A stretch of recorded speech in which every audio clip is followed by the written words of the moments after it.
Evelyn Reed surveyed the city from the 42nd floor. The view was not one of beauty, but of assets.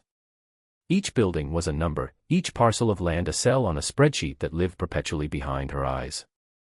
Her world was one of glass and steel, of leveraged buyouts and hostile takeovers, a place where value was measured in quarterly earnings and market capitalization. Her suit, a charcoal wool cut with razor-sharp precision, was not clothing, it was armor. Her presence in the boardroom was a force of nature, a low-pressure system that promised storms for any who stood in her way. Today, the storm was a minor squall, a cleanup operation. Her firm, Reed Capital Acquisitions, had recently closed on the purchase of a sprawling, 20-acre industrial park on the city's semi-rural fringe. The previous owner, a sentimental fool, had held onto it for decades past its prime, bleeding money until bankruptcy was the only option. Evelyn had acquired it for pennies on the dollar, interested only in the land itself. The dilapidated buildings, the rusted equipment, the accumulated detritus of 50 years of misguided manufacturing, it was all a liability. A negative integer to be zeroed out. She tapped a manicured finger on the conference table's polished surface. Across from her sat a team of junior executives, their faces a mixture of eagerness and fear. The demolition permits are approved, one of them, a young man named Harris, reported. The scrap contracts are out for bid. We project a net cost of $1.2 million for site clearance. Evelyn's eyes narrowed, a barely perceptible tightening that made the room's temperature drop. Unacceptable, she stated. The word was not loud, but it carried the weight of a final judgment. The projections were for clearance at a net cost under $800,000. The value of the scrap metal was supposed to offset the labor. Why the discrepancy? Harris swallowed. The initial survey was optimistic, Ms. Reed. A lot of the material is custom fabrication. Obsolete alloys. Not standard steel. The salvage value is lower than anticipated. Evelyn stared at him, her gaze unwavering.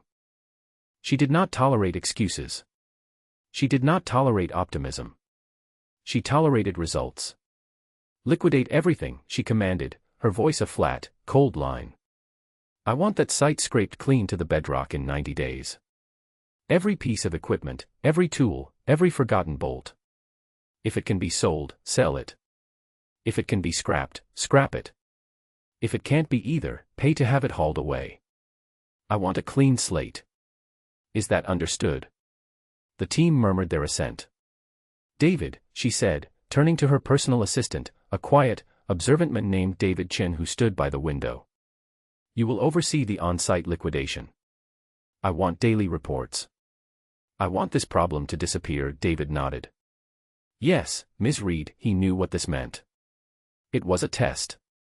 A menial, frustrating task designed to measure his tolerance for tedium and his ability to execute her will without question. He watched as she stood, her attention already moving on to the next multi-million-dollar conquest, this 20-acre plot and its history already relegated to the dustbin of her memory. 70 miles away, in a world that operated on a different axis of value, Elias Vance was teaching his daughter how to listen. Not with her ears, but with her hands. He stood in his garage, a space as clean and ordered as a surgical theater. Every tool hung in its designated place on the pegboard walls. Wrenches were arranged by size, sockets by drive, files by coarseness. The concrete floor was swept clean, free of the usual grime that coated such places. In the center of the room, on a hydraulic lift, sat the partially disassembled engine of a 1972 Norton Commando. Elias placed his 8-year-old daughter Lily's small hand on the engine block. Feel that? He asked softly. Lily, a serious child with her father's quiet eyes, nodded. It's cold, she said. Now, listen. Elias took a small, calibrated torque wrench and slowly tightened a cylinder head bolt. There was a soft click as the wrench reached its preset value. He moved to the next bolt in the sequence, his movements unhurried, deliberate. You don't just tighten them, he explained, his voice low and calm. You tighten them in a pattern. Like drawing a star. It spreads the pressure evenly. If you do it wrong, the metal remembers. It warps. It holds a grudge. Lily watched, her expression intent. She didn't understand the mechanics, but she understood the reverence. She understood that this was important. Her father's work was a silent language of precision and care. This garage, and the small house attached to it, was their entire world. It was the world Elias had built for them after the other one had fallen apart. He had once been a lead systems engineer for Ethelred Automotive, a legendary and secretive research and development firm that was more of a think tank than a car company. He had designed chassis that could withstand forces that would tear lesser vehicles apart. He held patents on drivetrain components that were years ahead of their time. He had been a rising star in a small, brilliant galaxy of engineers. Then, his wife, Elena, had gotten sick. The fast-track career, the 60-hour weeks, the endless travel, it all became meaningless noise. After she was gone, he looked at his life and saw only the things he had missed. He saw his daughter, a small, sad girl who needed a father more than she needed the money he could provide. So he had walked away. He cashed out his stock options, bought this small house with its big garage in a town where no one knew his name, and became a man who fixed things. He repaired generators, tuned vintage motorcycles, and occasionally consulted on complex mechanical problems for local businesses. He earned enough. He was present.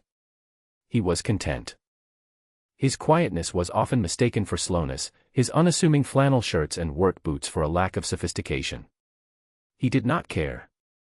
He had chosen substance over surface, and he had never regretted it. The phone rang, its sharp sound an intrusion in the quiet hum of the garage.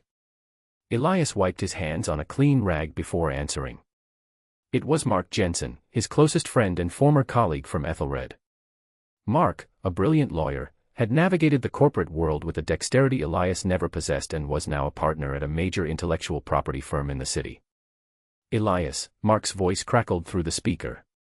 You are not going to believe this, Elias waited. Mark was prone to hyperbole, but his excitement sounded genuine. Reed Capital just bought the old Ethelred campus. The whole thing. They're gutting it. A cold stillness settled over Elias. The Ethelred campus was more than just a place of work, it was hallowed ground. It was where he had met his wife. It was where a small band of geniuses had tried to reinvent the wheel, and sometimes, had succeeded. What for? Elias asked, his voice even. The land, of course, Mark said, a note of disgust in his tone. They're going to bulldoze it for some soulless logistics hub. They posted a public liquidation notice. Everything goes. Equipment, furniture, scrap. It's all happening this week. I just thought. I don't know. Maybe there's some of your old gear there. Some of the custom tools we had. Might be worth a look. Elias felt a strange pull, a reluctant curiosity.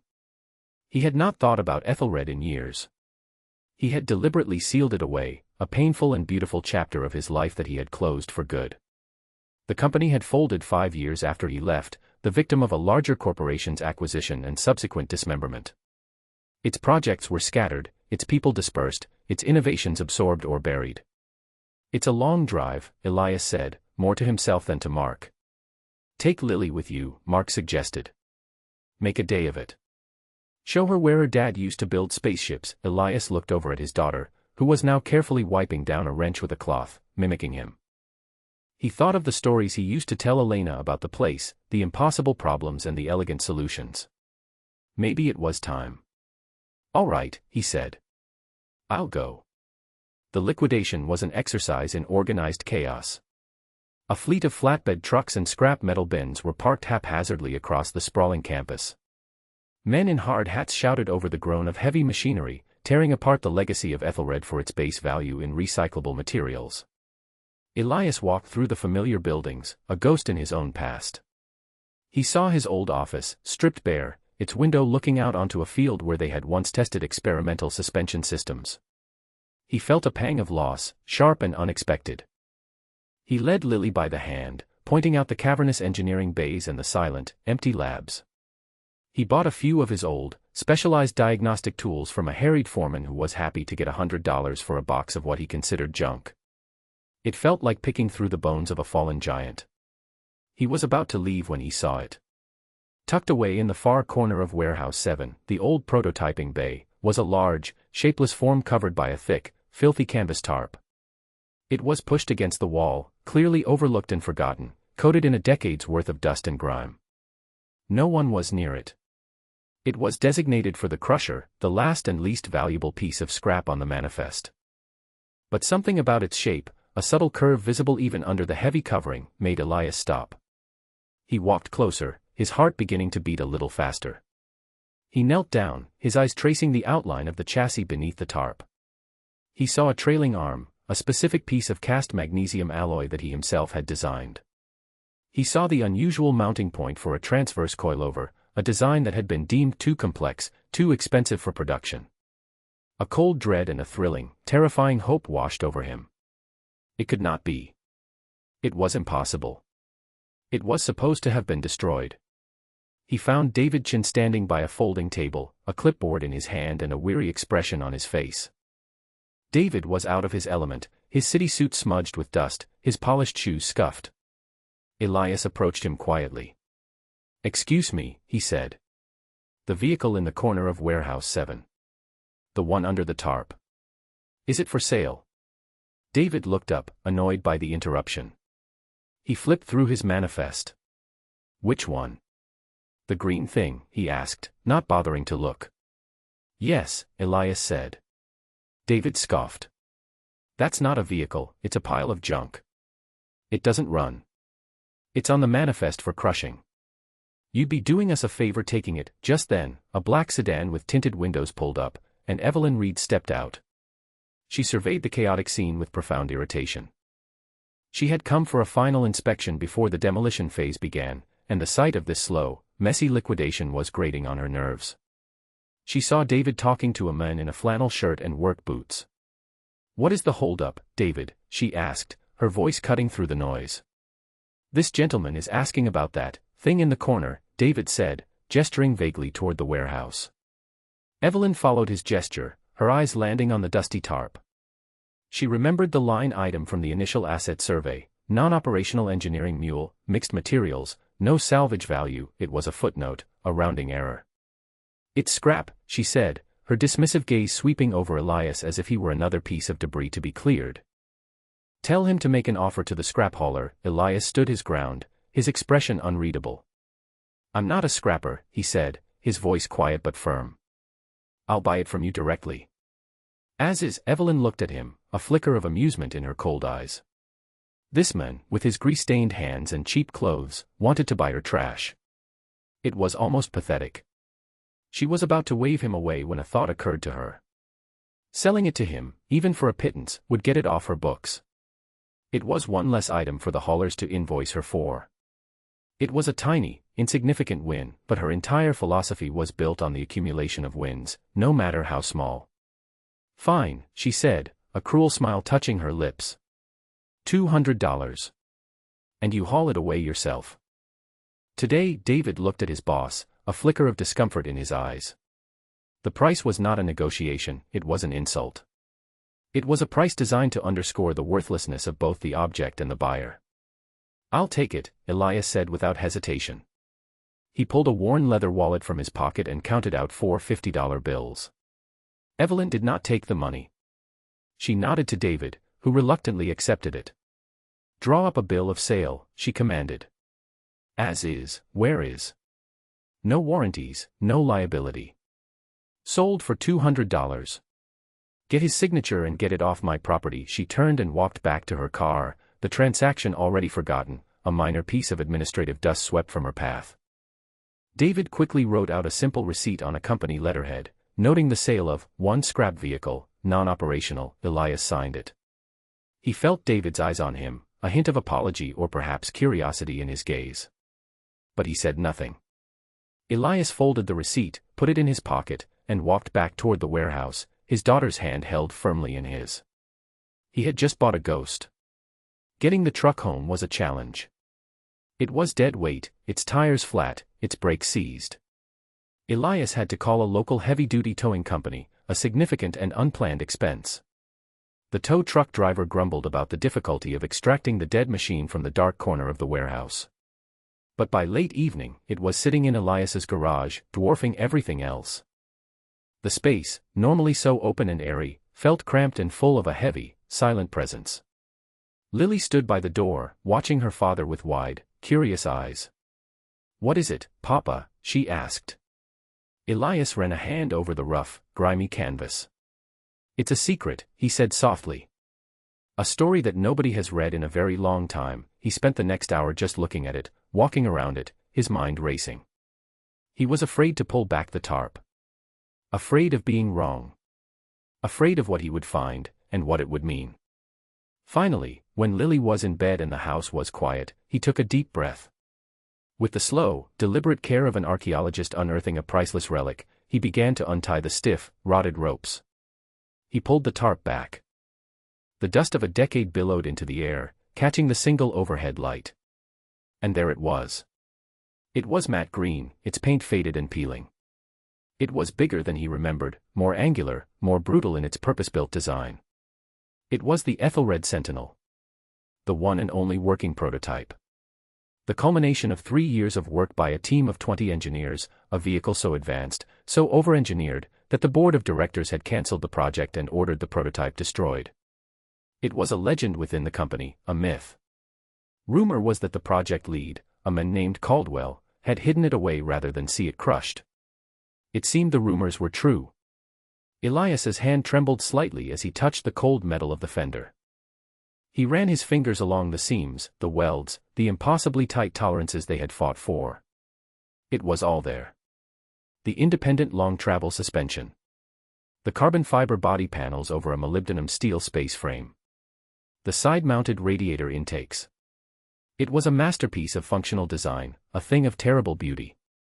He opened the driver's side door. The hinges groaned in protest, but they held. The interior was Spartan, functional. The seats were worn, the dashboard a collection of custom gauges and switches. He reached under the driver's seat and his fingers found a small, recessed latch. He pulled it.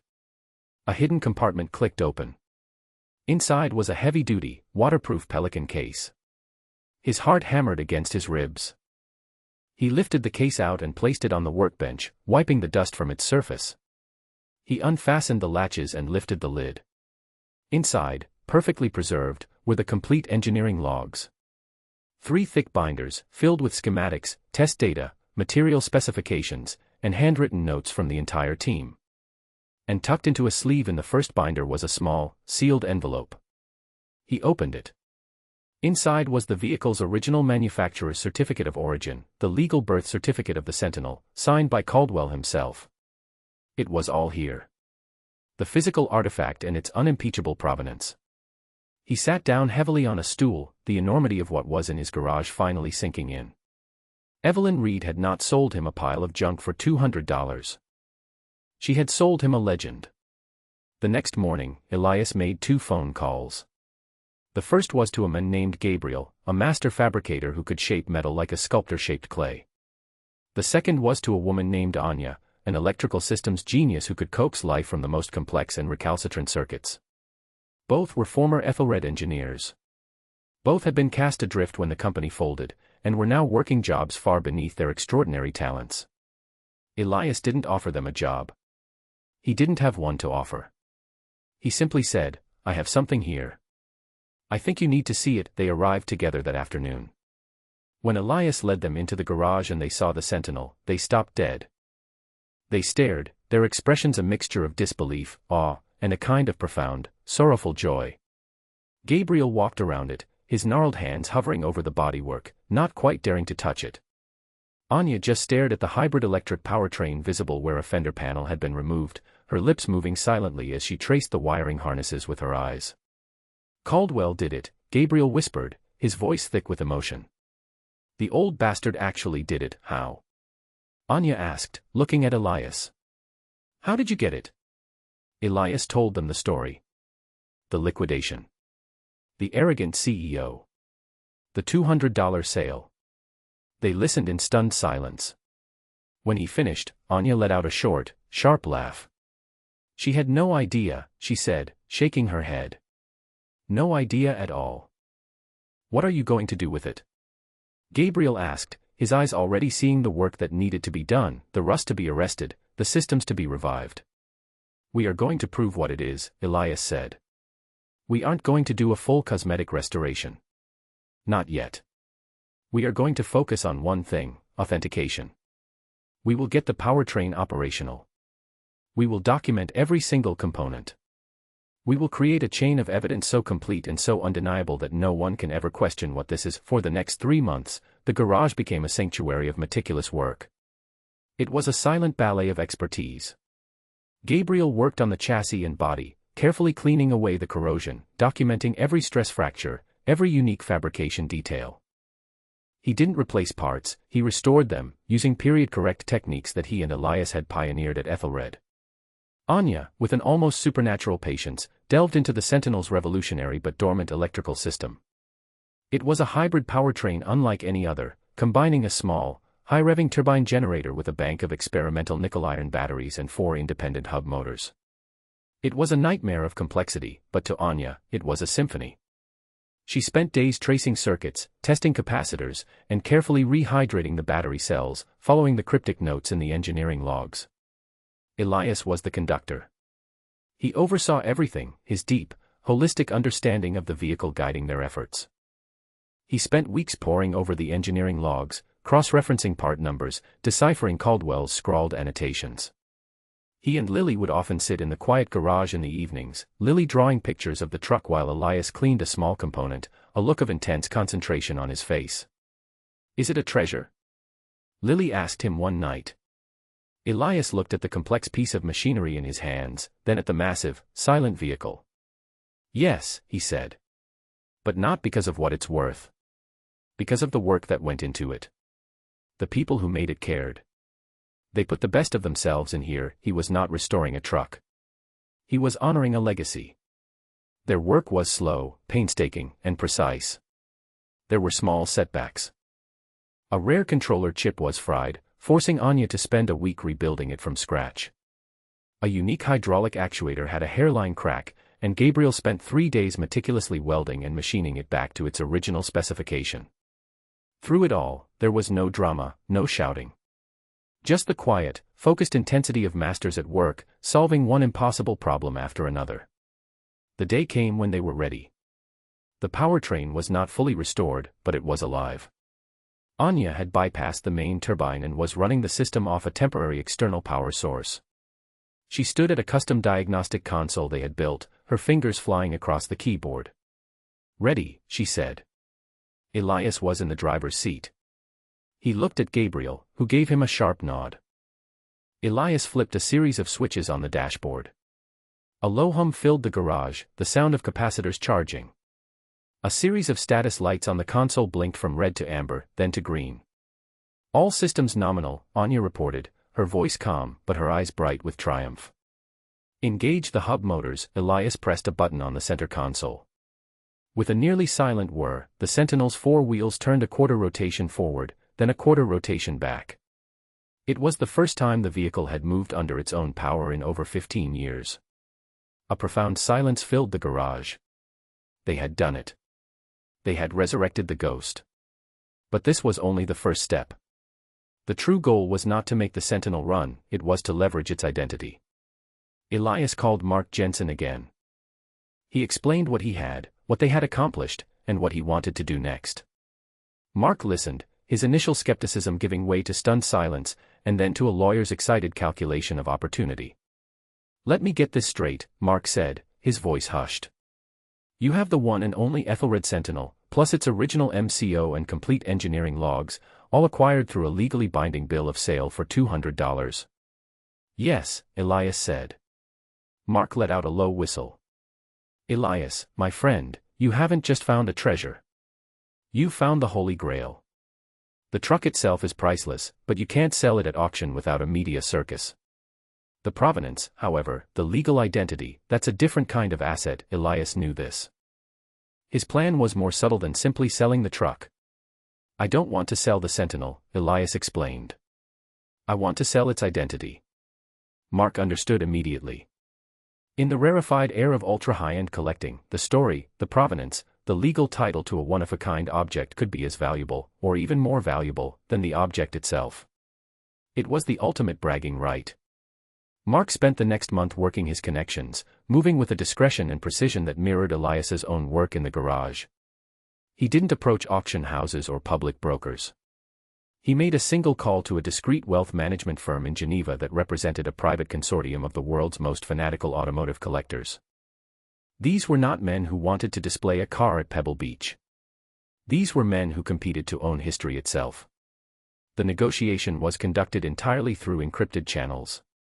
Elias's team prepared a digital dossier, high-resolution photographs of the truck, scans of key pages from the logs, a video of the hub motors engaging, and a certified copy of the bill of sale. The consortium's experts, former engineers and automotive historians themselves, vetted the information with meticulous care. They understood the significance immediately. They recognized the magnesium trailing arms. They knew the legend of Caldwell and the lost prototype.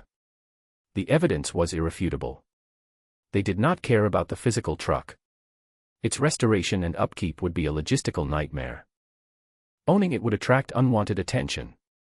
What they wanted was the abstract concept of it.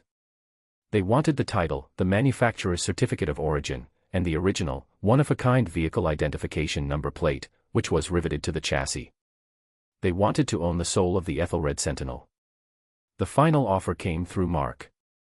The consortium would pay $4 million for the VIN plate, the matching data plate from the engine bay, the original MCO, and the legal title. Elias would be required to sign a legally binding document stating that he would never attempt to retitle the physical vehicle. The truck would become, in the eyes of the law, a non-entity. A collection of parts. Elias would keep the truck, the logs, the legacy, and the ability to work on it. The consortium would get the one thing they truly valued, ownership of the legend. Elias agreed. The transaction was as quiet as the rest of the operation. Mark handled the legalities. A representative flew in from Geneva, met with Mark at his office, verified the physical VIN plate and documents, and initiated a wire transfer. The representative, a severe-looking woman with an encyclopedic knowledge of automotive history, then used a specialized, hardened steel drill bit to carefully drill out the rivets holding the small aluminum plate to the Sentinel's chassis. She placed the plate in a velvet-lined box, along with the MCO, and left without a word. Elias, standing in his garage later that day, looked at the two small, empty holes in the frame. The Sentinel was the same, yet fundamentally different. It was now truly his, a ghost unbound from its official identity. The next day, $4 million appeared in a new corporate bank account Mark had established for a company called Vance Engineering. In her glass tower, Evelyn Reed was reviewing quarterly performance reports when her assistant, David Chen, entered her office. He looked pale. He held a tablet in his hand, his knuckles white. "Ms. Reed," he began, his voice strained. "You need to see this," Evelyn waved a dismissive hand. "I'm busy, David." "Whatever it is, it can wait." "I don't think it can," David insisted, his unusual firmness making Evelyn look up from her papers. She took the tablet from him. On the screen was an article from a niche, ultra-exclusive financial journal called the Aesthetes Ledger. The headline read, "Lost Sentinels Ghost Sells for Record Sum." The article was sparse on details, as such pieces always were. It described the private sale of automotive ephemera related to the mythical Ethelred Sentinel prototype, long thought destroyed. It mentioned the sale of the vehicle's legal identity, its title and VIN plate, to a private Swiss consortium for a sum reported to be in the high seven figures. The article concluded by noting that the physical vehicle had been recently rediscovered on a liquidated industrial property on the outskirts of Northwood City. Evelyn read the words, but they didn't connect. "Northwood City," she murmured. Then, the pieces began to click into place, like the tumblers of a massive, heavy lock. The Ethelred campus. The liquidation. The man in the flannel shirt. The dusty tarp. The pile of junk. The $200 sale. A cold, sickening dread started in the pit of her stomach and spread through her like ice. "David," she said, her voice dangerously quiet. "Find the file for the Ethelred liquidation." Now, David didn't have to. He had already pulled it. He placed a single sheet of paper on her desk. It was a copy of the bill of sale. A simple, handwritten receipt for one scrap vehicle, the price, $200. The buyer's signature, E. Vance. The seller's authorization, her own initials, scrawled impatiently at the bottom. The number from the article swam before her eyes. $4 million. She stared at the receipt. $200. The disparity was so vast, so monumental, it broke her brain. It was an error of a magnitude she could not comprehend. She had built an empire on her ability to correctly assess value, and she had made a $4 million mistake. Or rather, a $3,999,800 mistake. A volcanic rage began to build within her, a pressure that made her temples throb. It was not just the money. It was the humiliation. It was the fact that she had been so completely, so utterly, so contemptuously outmaneuvered. And by whom? By some no-name mechanic in a dirty shirt. She had dismissed him, laughed at him, and he had quietly taken her for millions. She looked up at David, her eyes burning. "Who is he?" "Vance," she demanded. "Get me everything you can on him." She then turned her fury on the most convenient target. She picked up her phone and called the executive who had been in charge of the initial asset survey, the men who had labeled the Sentinel as having no salvage value. He was fired before he had a chance to say hello. It didn't make her feel any better. The next day, Evelyn Reed drove her German luxury sedan out of the city, pushing it far past the speed limit. The report on Elias Vance sat on the passenger seat. It was thin. Ex-Ethelred engineer. Left the company 15 years ago. Wife deceased. One daughter. Runs a small, independent repair shop. No debt. No social media presence. A ghost. But the report included one critical detail: his former title. Lead Systems Engineer, Advanced Projects Division. The man wasn't just some mechanic. He was one of them. One of the geniuses from the legend. And she had sold him back his own masterpiece for the price of a cheap suit. She found the shop easily. It was a small, unassuming building on a quiet street. There was no sign, just a clean, well-maintained facade. She parked her car, the gleaming black sedan looking alien and predatory in the placid, small-town setting. She walked in without knocking. Elias was there, standing beside the Sentinel. The truck was partially disassembled, but every piece was laid out with surgical precision. The space was silent, clean, and smelled of solvent and clean oil. Elias was wiping down a piece of the suspension with a soft cloth, his back to her. He did not turn around. He knew she was there. "Mr. Vance," Evelyn said, her voice tight with forced composure. He slowly finished his task, placed the cloth on the workbench, and then turned to face her. He was wearing a simple work shirt and jeans. His expression was calm, neutral. He was not gloating. He was not angry. He was simply present. That, more than anything, unnerved her. "Ms. Reed," he said, his voice quiet. She gestured toward the massive vehicle that dominated the room. "That is my property," she stated, trying to reclaim some semblance of authority.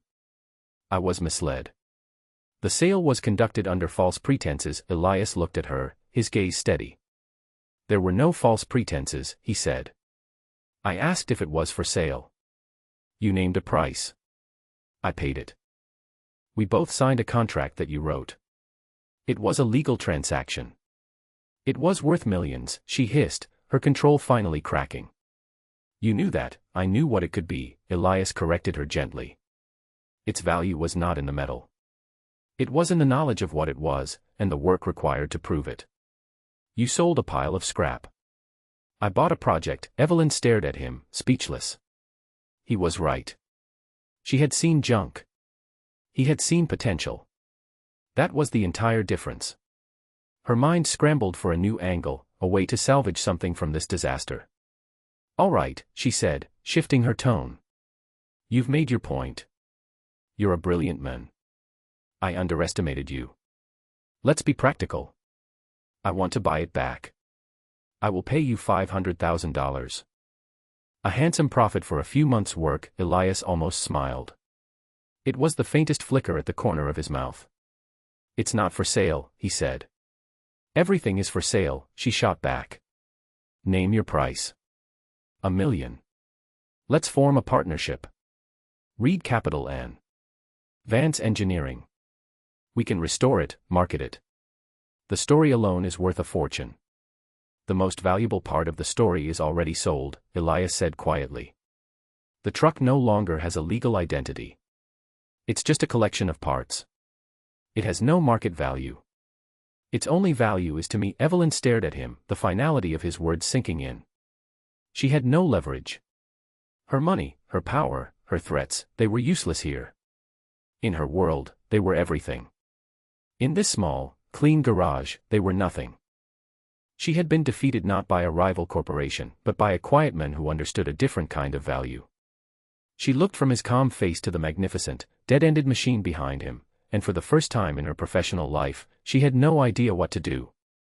She turned without another word and walked out of the garage, the quiet hum of the place a deafening roar of her own failure in her ears. With the capital from the sale, Vance Engineering was born. Elias didn't move. He didn't build a new, flashy facility. He simply bought the building he was in, and the one next to it. He hired Gabriel and Anya full-time, at salaries that reflected their true worth. He brought on 2 more former Ethelred colleagues, the best he knew. They were a small team, a quiet resurgence of the spirit of the old company. Their first project was the Sentinel. With proper funding, they began the full, museum-quality restoration. It was a labor of love, a tribute to their shared past and a showcase for their future. They didn't need to advertise. The story, in the circles that mattered, was already out. Whispers in the high-end automotive and engineering worlds about the quiet man who had outsmarted Evelyn Reed and was now reassembling the Ethelred ghost. A few months later, a simple, sandblasted wooden sign was installed above the garage doors. It read, in clean, unadorned letters, Vance Engineering. It was not a declaration, it was a statement of fact. Their first client was a defense contractor who needed a prototype for a new all-terrain autonomous vehicle. They had heard about the Sentinel, about the team that had brought it back from the dead. They didn't come to Elias for a bid, they came for a solution. The work was challenging, demanding, and deeply satisfying. Elias, Gabriel, and Anya were back in their element, solving impossible problems, building something real. Elias never compromised his core principle. The workday ended at 5. He was home for dinner with Lily every night. He had found the one thing he thought was impossible, a way to do the work he loved, with the people he respected, on his own terms, without sacrificing the life he had chosen. He had achieved success without chasing it. One evening, he was in the garage with Lily. The Sentinel was nearly complete, its matte green paint glowing under the lights. It was a magnificent, powerful thing, a monument to quiet competence. Lily was sitting on a stool, watching as Elias showed her a small, intricate gearbox. Every part has a job, he explained, pointing with the tip of a screwdriver. This little gear turns, and it makes the bigger gear turn, but more slowly. It's about changing power into the right kind of motion. It's not about being the biggest or the fastest part. It's about doing your one job perfectly. Lily nodded, her serious eyes absorbing the lesson. She looked from the small gear to the massive truck, and then to her father. You fixed it, she said. Elias looked at the Sentinel, at the clean garage, at the new sign hanging outside. He thought of the $4 million in the bank, a number that still felt abstract and unreal. He thought of Evelyn Reed, a woman who had everything and understood nothing. He put his arm around his daughter's shoulders. Yes, he said. We did. He had his work. He had his daughter. He had his integrity. He had won, not by tearing someone else down, but by building something of true and lasting value. And that was a victory that no one could ever take away.